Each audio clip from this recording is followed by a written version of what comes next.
Bonjour à tous et soyez les bienvenus si vous nous rejoignez dans un instant le Flash Info de ce jeudi 19 juillet.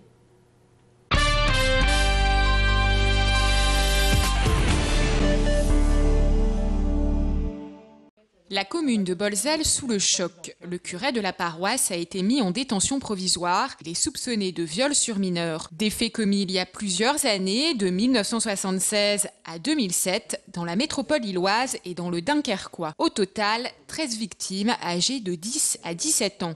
Placé en garde à vue, il a reconnu les faits qui lui sont reprochés.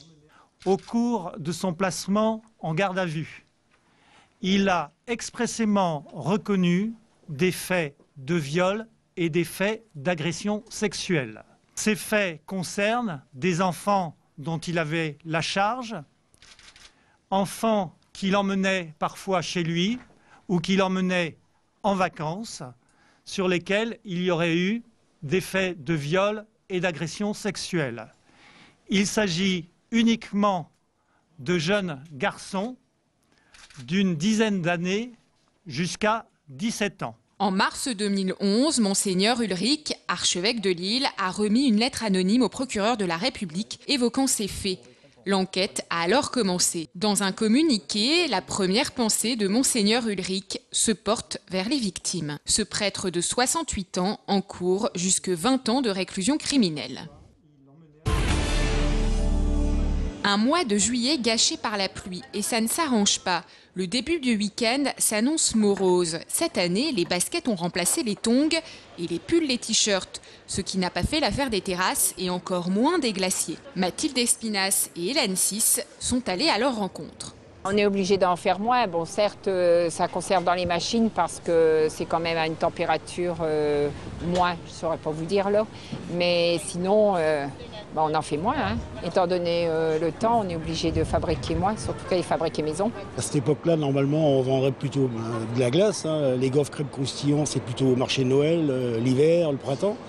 En revanche, l'été, là, on se rabat sur les gaufres, crêpes et croustillants, puisque c'est quand même pas agréable quand il fait un peu froid d'avoir, je veux dire, une glace dans les mains, quoi. Surtout aussi avec la flotte. Et ce mauvais temps ne fait pas l'affaire des agriculteurs. Le blé sera certainement vendu moins cher, car il aura été abîmé par les pluies, et le manque de soleil ne fait pas grimper les maïs. À la ferme d'Avelin, le labyrinthe qui devait ouvrir mi-juillet n'ouvrira finalement que mi-août.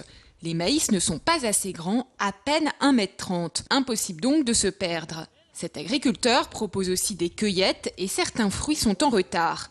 Il pourrait avoir une perte de 20 000 € d'ici la fin de l'été. Reportage Alexandra Gossin et Mathilde Lacroix. Météo capricieuse cette année, oui, une très mauvaise météo. On n'a vraiment pas de chance, c'est la catastrophe quoi, cette année, mais bon, on a bon espoir d'avoir une amélioration après le 14 juillet, même si on y est déjà, on sent qu'on va quand même, forcément, après la pluie, le beau temps, quoi, il va forcément se mettre à faire beau, quoi, et on peut avoir une belle arrière-saison. Là, les pieds sont un peu fragiles, les enfants d'une dizaine d'années vont faire largement cette taille-là, et ils risquent avec leurs pieds de le casser, et en moins de 2, on n'aura plus de labyrinthe. Le labyrinthe, ça sera un champ de maïs dévasté, quoi, donc il faut que les pieds soient solides pour ne pas être abîmés par les premiers visiteurs.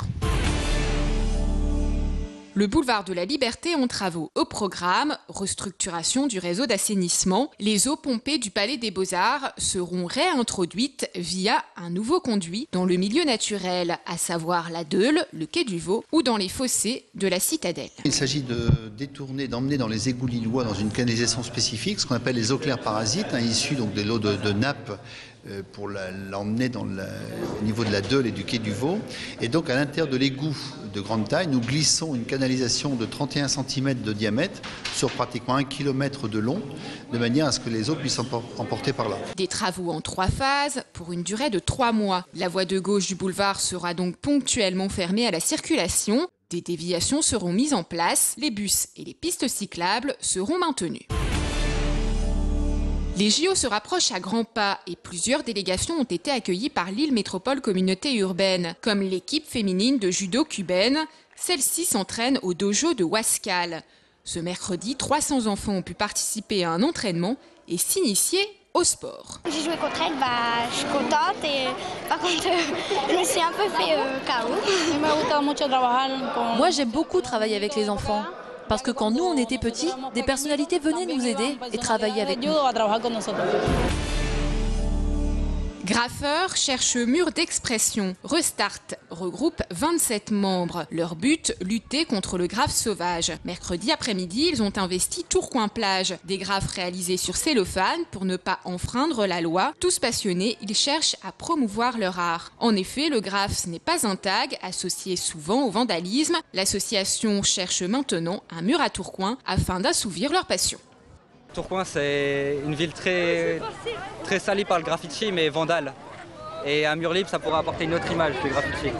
C'est ce qu'on essaye de faire aujourd'hui en faisant un cellographe pour que tout le monde essaye, que ce soit les jeunes ou les plus âgés, qui ont une mauvaise image du graffiti, se disent qu'il y a quand même autre chose derrière. Il y a une forme artistique. C'est ainsi que s'achève cette édition. Merci de votre fidélité. Sachez que toutes les vidéos sont bien sûr à revoir sur notre site internet au www.grandlille.tv.